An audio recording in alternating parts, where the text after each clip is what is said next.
I used to think falls only happened when you tripped on the road or stumbled into a bad relationship. But no, the biggest fall of my life came at the moment I felt strongest. It happened in a sleek boardroom, under the gaze of high-level executives, in front of a screen displaying numbers I'd spent weeks perfecting.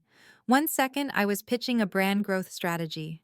The next, everything went black. My name is Kaye, 29, a marketing specialist at Horizon Media Group, one of Chicago's major media firms. I once believed this job was my ticket out of the stifling shadow of my childhood, a proof that I was good enough to be seen. But fate has a cruel way of testing you when you least expect it. It was a March morning, and the office buzzed with unusual tension. The project I was leading, a rebranding campaign for a national sports conglomerate, was a make or break moment for the company. Its success could propel me to a director role or leave me stuck as an anonymous specialist. I'd stayed up all night refining slides, rehearsing my script until every word was etched in my mind. But standing before the long, glossy conference table, facing the cold stares of the board, my heart raced and my head throbbed like it was being squeezed. I told myself it was just stress. A painkiller would fix it. Yet 15 minutes in, everything blurred. My voice became a distant echo. I reached for my water glass, but my hand shook uncontrollably. Then the room spun, the white lights glared, and I collapsed. I woke to the dim glow of a hospital room. The steady beep-beep of machines reminded me I was alive. A gentle nurse adjusted my IV and called for the doctor. A man in a white coat, holding a clipboard, approached and said, "We've contacted your family, your parents in Boston. They said they'd come." He paused, his voice catching. "But we haven't heard back yet." A chill ran down my spine. I closed my eyes, wondering why I still held hope. My entire childhood taught me I was never a priority, yet deep down I believed they'd show up in a crisis. Once again, they chose to stay away. Instead of a comforting message, I got another stab from the digital world. Scrolling my phone for solace, I saw a notification. Vanessa Davis tagged you in a post. Curious, I opened it. There was my sister Vanessa's radiant smile, alongside my parents, her husband, and their two blonde, doll-like kids, standing at the gates of Six Flags, all wearing matching Davis Family Fun Day 2025 shirts. The caption read, "Family Day without the drama. Perfect weather, perfect company, perfect day." I froze. The words "without the drama" sliced through me like a cold blade. Clearly, I was the drama, the burden they were happier without. While I lay in a hospital bed, fearing a brain tumor, they were eating cotton candy, laughing in the sunshine, relieved by my absence. It wasn't just sadness, it was absolute emptiness. It felt like my blood relatives had unanimously voted me out of the family picture. I wondered, had my whole life's effort been for nothing? Every A grade, every award, every successful deal, I did it all hoping one day my parents would look at me with pride. But when I truly fell, the only eyes I saw were in a photo, and they weren't looking at me. In that sterile hospital room, I heard my heart shatter. I remembered my Boston childhood, nights when my parents only praised Vanessa, birthdays I spent blowing out candles alone in a cold kitchen. I thought I'd moved on, but those memories were just waiting to resurface, tearing at my soul. Nurse Jennifer, on night shift, walked in and saw my silent tears. She sat beside me, not prying, just chatting about her 3 cats and random stories. Oddly, her simple presence made it easier to breathe. While my blood family was absent, a stranger became my anchor. That night, I couldn't sleep. Staring at the ceiling, I thought about my life. Maybe it was time to accept a truth. I might never be their choice, but I could still choose how to live for myself. If you've ever felt like the extra in your own family, you know how deep that pain cuts. I'm sharing this not to complain, but to remind you that sometimes family isn't blood. It's the people who show up when you need them. Have you ever felt abandoned by those who should love you most? If so, share your story. Maybe it'll help someone out there feel less alone. They say childhood is a warm refuge, a safe harbor to return to when adulthood knocks you down. But my childhood was a dark room where my sister Vanessa's shadow loomed, leaving me forever a faint outline behind her. From a young age, I noticed the difference in how my parents saw us. Vanessa was the dazzling star. I was the flickering candle. Every drawing I made, every medal I earned, was measured against her achievements. The refrain in our house was always, "Learn from your sister." Over time, I learned to stay silent, knowing explanations were pointless. One memory burns vividly: my 16th birthday, the sweet 16 every girl dreams of. I pictured blowing out candles in a room glowing with light, surrounded by friends, with my parents beaming proudly. Reality was far different. That day, my parents drove 6 hours to Vanessa's college to prepare for her gala. Me? I got a store-bought cake and a scribbled note. "We'll make it up later, love you." I sat before that cake, lighting candles myself, singing "Happy Birthday" alone. I can still taste the cloying frosting mixed with the salt of my tears. The worst part? That promised makeup never came. It was no different at my high school graduation, a milestone I'd worked years for. My parents came, but my joy was quickly overshadowed. At the celebratory dinner, all they talked about was Vanessa's upcoming wedding to Travis, a med student from a wealthy family. When I mentioned my plans for Northwestern University, they brushed it off. "So far away. If only you'd stayed closer like your sister." It felt like I'd climbed a mountain only to be pushed into a cold abyss at the summit. I wondered, would I ever matter to them? The truth is, I wasn't lacking. I had a 3.8 GPA, no small feat. I joined the debate club, won second place in a statewide art contest, and volunteered regularly at an animal shelter. But it was always "not as good as Vanessa." That phrase became a knife, rendering my efforts meaningless. The favoritism wasn't just in words, it seeped into every detail. Vanessa's bedroom was elaborately decorated, filled with gifts and flowers. Mine was a storage room for old stuff. At family dinners, conversations revolved around her, with me as an unwilling audience. Once, when I won an art award, Dad glanced at my certificate and said, "Nice, but your sister won first place back then." Every night, I'd lie awake wondering, was I truly inferior? Was I born just to be a backup if Vanessa failed? But I realized the issue wasn't my worth. It was how they chose to see me. They wanted a second Vanessa, not a Kaye with her own dreams and identity. Vanessa's shadow became an invisible cage.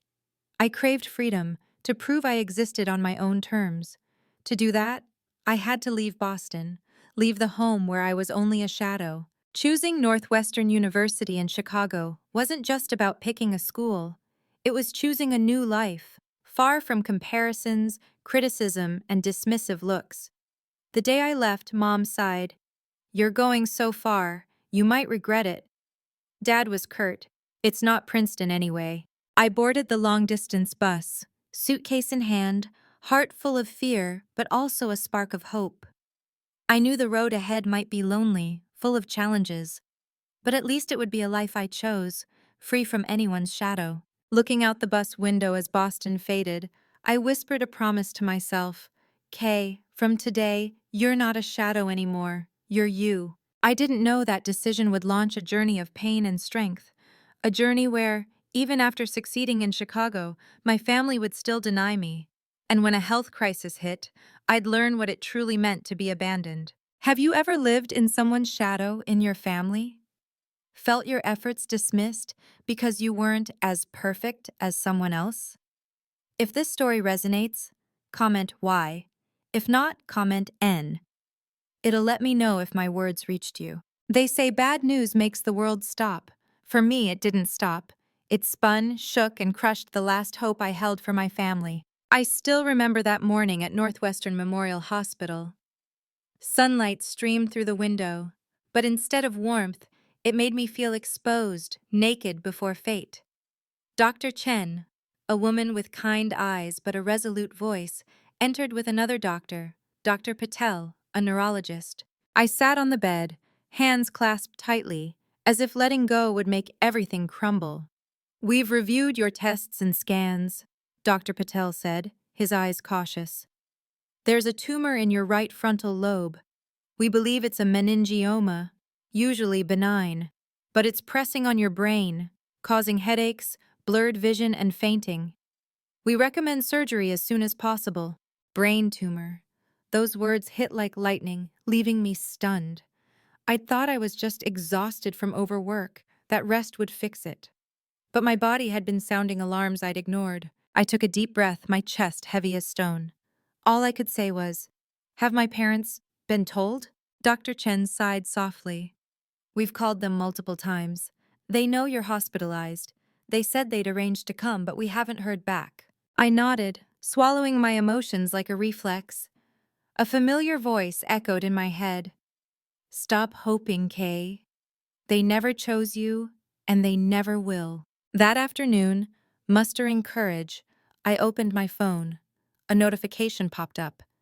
Vanessa had posted new photos. There was my family, gathered in a bright kitchen, golden pastries on the table, her kids laughing.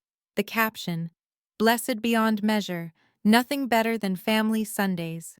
I stared at the photo. My family, complete and happy, without me. I wondered, was my hospital stay worth even a single text to them? As night fell, fear rose like a tide. I lay there, imagining surgery, scalpels, my skull opened. In that moment, I craved my mom's hand, my dad's reassuring nod, or even a kind word from Vanessa. But the room stayed silent, only the monitor's steady beep filling the void. Then the door opened. Not family, but Jennifer, the night shift nurse. She carried a tray of meds and a warm smile. "Can't sleep?" she asked, as if used to restless patients. I shook my head, throat tight. She didn't push, just sat and talked about her cats, a podcast she loved, a coworker's bad joke. Those ordinary stories eased me more than any grand words could. The next day, Olivia, my colleague of just a few months, walked in with a bag of essentials, toothbrush, books, pajamas, even the scarf I wore during late-night work. "Used your spare key, hope that's okay," she grinned, setting it down. My eyes welled up. A near stranger had thought of every detail, while my family, the ones who raised me, vanished. That was when I understood. Blood doesn't guarantee love. Family ties don't mean they'll stay when you fall. Sometimes strangers become your strongest support. That evening, Jennifer caught me crying quietly. I confessed, I'm scared, not of surgery, of being alone. She placed a hand on my shoulder and said softly, "Alone doesn't mean no one's there. Look, you've got Olivia, me, and others. Family is who shows up, not just who's on your birth certificate." Her words sank deep, comforting yet painful. They confirmed what I'd avoided. My parents chose not to show up, and that harsh truth woke me up. In the days that followed, I adjusted to hospital life, injections, MRIs, endless questions from the medical team. But most importantly, I learned to lean on people who didn't share my last name, but gave me their presence. I learned the difference between duty and love. I was still scared, of course. The thought of brain surgery haunted my fitful sleep. But that fear now mixed with a strange resolve. If I survived this, I'd stop chasing approval from those who'd never give it. In the quiet darkness of the hospital room, I realized, sometimes, to find truth, you must walk through a lifetime of being forgotten. And my truth was this: I deserved love, whether my parents saw it or not. If you want to hear more stories like mine and relate to the struggles I'm facing, check out my previous videos on this channel. They say lying on the operating table makes you think of everything left undone. For me, as anesthesia took hold, one question echoed: if I don't wake up, will anyone truly miss me? When I woke, the world was hazy and chaotic. The white lights blurred, my throat was parched, my head heavy with 1,000 needles. But then I heard Olivia's soft voice. "The surgery went well, Kaye. They got the tumor out. You're going to be okay." Tears fell before I could stop them, not from fear, but from realizing I was alive. And the person beside me wasn't Mom, Dad, or Vanessa. It was Olivia, my colleague of a few months, holding my hand, wiping sweat from my brow. During recovery, Jennifer kept visiting on her shifts. Her everyday stories and warm smiles dulled the pain of my stitches. I didn't feel alone, even with my blood family still absent. Then one afternoon, my phone buzzed relentlessly. A string of missed calls from Mom, Dad, and Vanessa. I was stunned. Hope flickered, then sank as I read Dad's curt text. "Call now. Your grandfather had a stroke. He wants to see you." I dropped the phone, tears streaming. Grandpa Howard, the only family member who ever stood by me, who came to my art shows when my parents were busy, who whispered I was good enough. Now he lay motionless in a Boston hospital, while I was still recovering from brain surgery. The doctors wouldn't let me travel far, so I agreed to a video call. When the screen lit up, I saw Grandpa's gaunt, pale face. Despite his weak voice, his eyes brightened when he saw me. "Katie girl," he said, using my childhood nickname. "I'm glad I can still see you." I bit my lip, hiding the bandage on my head. "I'm fine, Grandpa, don't worry, you need to rest." He gave a faint smile. "Don't lie to me. Your dad told me. A tumor in your brain. You just had surgery." I froze. While my parents avoided me, Grandpa, in his frail state, cared about me first. "I don't have much time," he whispered. "The cabin at Crystal Lake, I've left it to you. It's where you found peace, and I want you to have a place to return to." I sobbed. That cabin held my happiest childhood memories. Fishing with Grandpa, reading on the porch, hearing loons dive on the lake at night. He wasn't just giving me property, he was giving me memories and faith. "But what about Mom, Dad, Vanessa?" I stammered. His eyes were gentle but firm. "Stop running, Katie. You've spent your life fleeing them. But running doesn't heal. Speak your truth, all of it, and then you can choose to forgive or walk away. I believe you're strong enough." The call ended and I sat stunned. His words pierced my deepest fear, facing Mom, Dad, and Vanessa, laying bare every hurt I'd buried. That night they called again. I answered, heart pounding. Their faces appeared, Dad stern, Mom uneasy, Vanessa calm but avoiding my gaze. "Kaye, we're sorry," Mom began, voice shaky. "We didn't realize it was this serious." I let out a bitter laugh. "I passed out, got hospitalized, doctors called you, and that wasn't serious enough to call back?" Dad was silent. Vanessa spoke. "If I'd known you had brain surgery, I'd have flown there, but you were busy taking happy family photos, right?" I cut in, tears falling. "While I was alone in the hospital, you posted about Family Day without the drama. I'm the drama, aren't I?" Silence engulfed the screen. Dad fidgeted, at a loss for words. Mom's eyes welled up. Vanessa looked down. I took a deep breath. "My whole life, I've tried to be seen. But you always compared me to Vanessa." "I got second place," Dad said. "Your sister got first. My birthday, you left to prepare for her. My graduation, you talked about her wedding. I've lived like a shadow, and when I needed you, you still chose to stay away." I paused, voice hoarse. "Grandpa told me to speak my truth. I have. Now it's up to you to decide if you'll change or keep losing me." The call ended heavily. I leaned back, trembling but lighter. For the first time, I hadn't held back. That night, staring at the city lights through the hospital window, I wondered, would they change? Could I ever stop being the shadow in my family? I didn't know, but I knew one thing. Thanks to Grandpa's wish, I'd begun facing the truth, and that journey wouldn't stop here. Sometimes, the person you never thought you'd need becomes the one calling you in their darkest moment. I learned this one April afternoon, a month after my brain surgery. I was recovering in Boston, near Grandpa's cabin. Doctors hadn't cleared me to work, so I was building a new routine. Light walks by the lake, journaling, healing body and soul. I thought I had time before facing Mom, Dad, and Vanessa after our tense video call. But fate didn't give me that time. That afternoon, my phone buzzed incessantly. Mom's number. I hesitated, then answered. Her voice was frantic, almost screaming. "Kaye, get to Riverfront Park. The boy, he can't breathe. Vanessa's losing it, so is your dad. Travis is away on business." My heart clenched. I knew she meant Ethan, Vanessa's 6-year-old son, my first nephew. Though we were never close, I cared for him. As someone who'd felt suffocation, I knew how dangerous an asthma attack could be for a child. I leapt up. Mom, stay calm. I'm calling 911 now. Lay Ethan on his side, loosen his clothes. Keep him calm. Don't let him cry harder.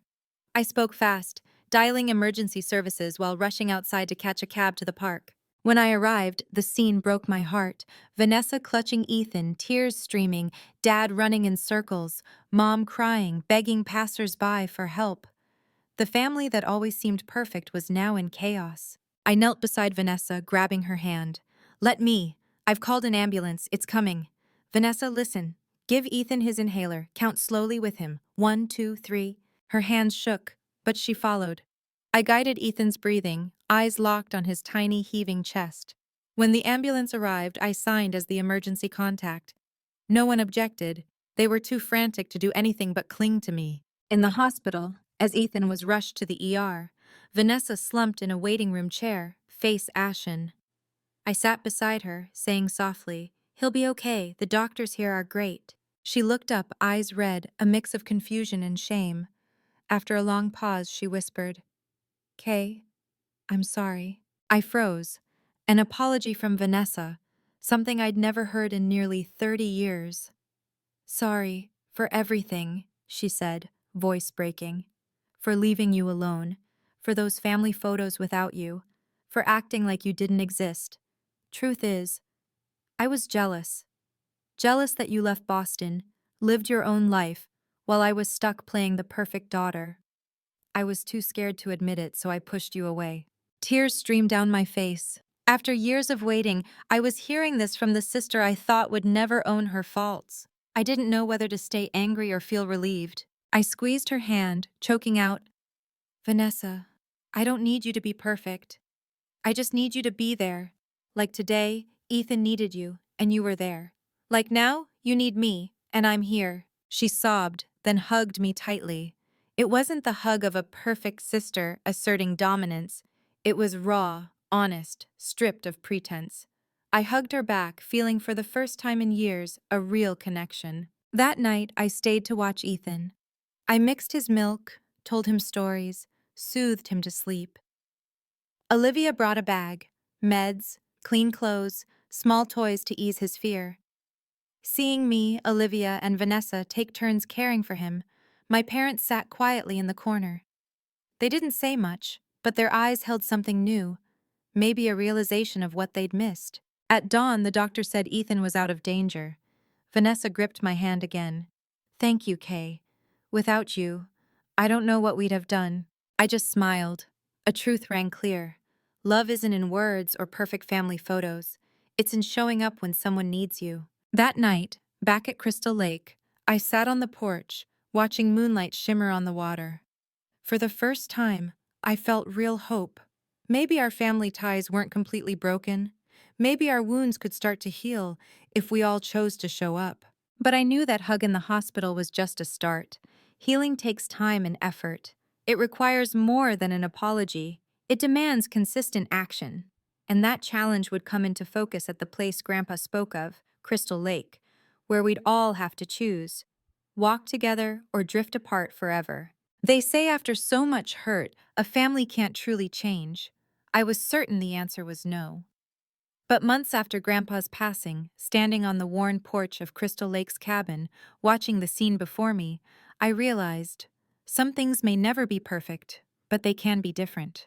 The cabin nestled among maple trees, its reflection rippling on the still lake. This was where my childhood found peace, and now it was where I'd restart my life. I decided to make it a gathering place for those who'd stood by me in my darkest times. Jennifer with her warm smile, Olivia with her unwavering support, the hospital patients who'd shared my fears in the hallways. I called it Lake Day, a monthly gathering to cook, talk, and heal through presence. On the first Lake Day morning, I was stunned to see Mom, Dad, and Vanessa hesitantly step through the wooden gate. I'd invited them, but didn't expect them to come. Yet there they were, not as honored guests, but as quiet volunteers. Mom shed her coat, rolled up her sleeves, and asked where to start with the soup.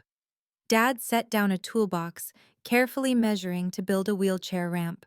Vanessa tied her hair back, leading the kids to the garden for games. Seeing this, I felt a strange lump in my throat, not overwhelming forgiveness or pure joy, but relief. For the first time in years, I saw my family not just talk but act. I joined Mom, helping season the soup. Her hands trembled slightly as she stirred, glancing at me before whispering, "I know. One pot of soup can't make up for everything, but I want to start with the smallest things." I nodded silently.